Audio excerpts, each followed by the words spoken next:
What's up guys, Bryan here. Welcome to part 2 of how to practice triads using the chord progression canon in D. I hope you enjoyed the last video where I talked about playing the triads on the top string set, more or less in one position. So we're not going all across the fretboard, and we're trying to find common tones or shared tones, shared notes between the chords to navigate our way around the actual chord progression.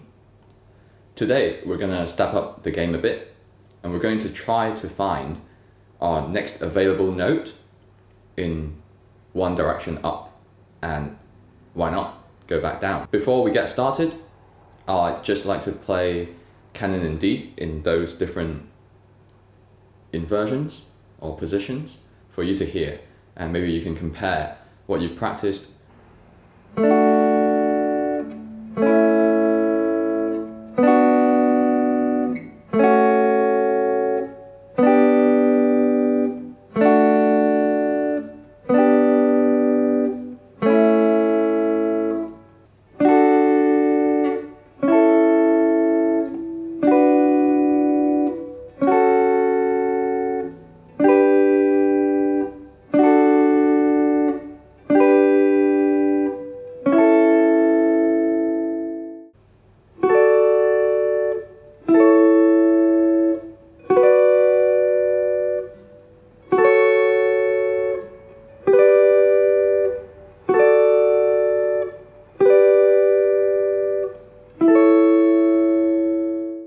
and on the second string set.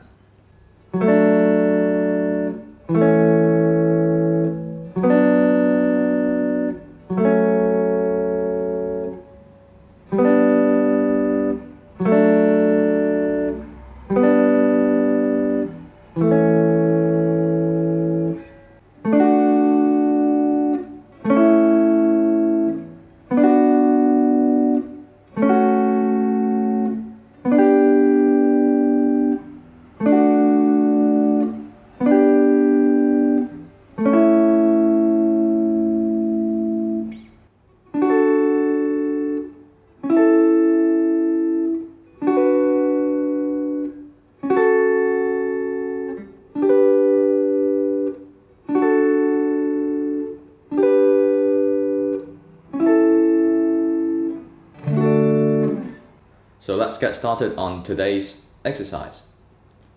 We're just going to start on D over here. Right. We're only going to allow ourselves to move in the upward direction, and we're not allowed to stay on the same note, even though there might be shared notes, because we've practiced that last time. So D, the F sharp on top. The next will be A. The closest one will be there. B minor. And then F sharp. I can't go to the A on top over here, so I'll have to go to the next one available, C sharp. I know that C sharp is the 5th of the F sharp minor.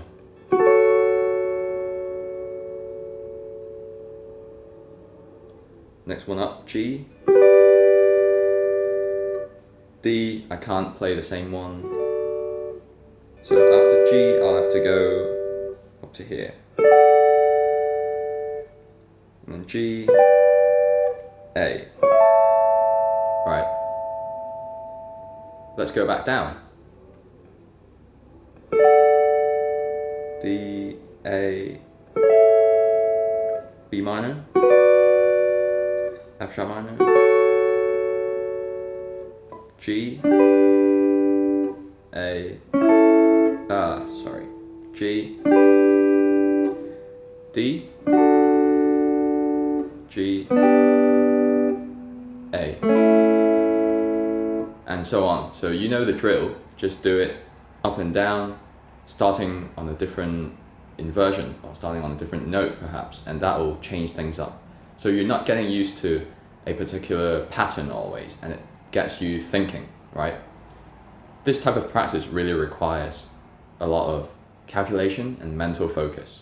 Then you can of course do it on the second string set, really understand the benefits of this is that you'll start to think more rather than relying on the shapes and the patterns that you know, and also just spotting where the roots are and then filling the shape with where you found the root.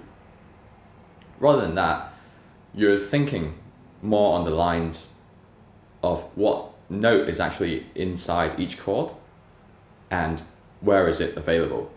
That's probably more practical in the sense that a lot of the time, if there's a progression in a pop song, for example, and you want the sound to stay in one register, right? You don't want it to clash with the vocals high above, or the piano or the rhythm guitar in, let's say, sort of the mid register.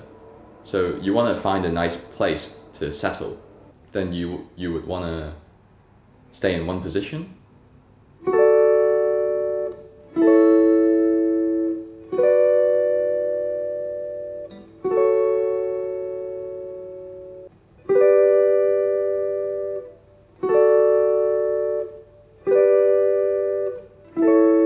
Rather than moving it around like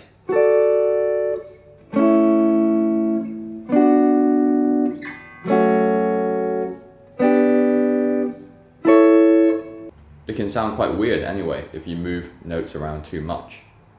You want it to sound stable and smooth. So that's about it for today. Once again, please feel free to do the practice and actually send me your thoughts, your videos, whatever. Like, share and subscribe, and I'll see you next time. Cheers.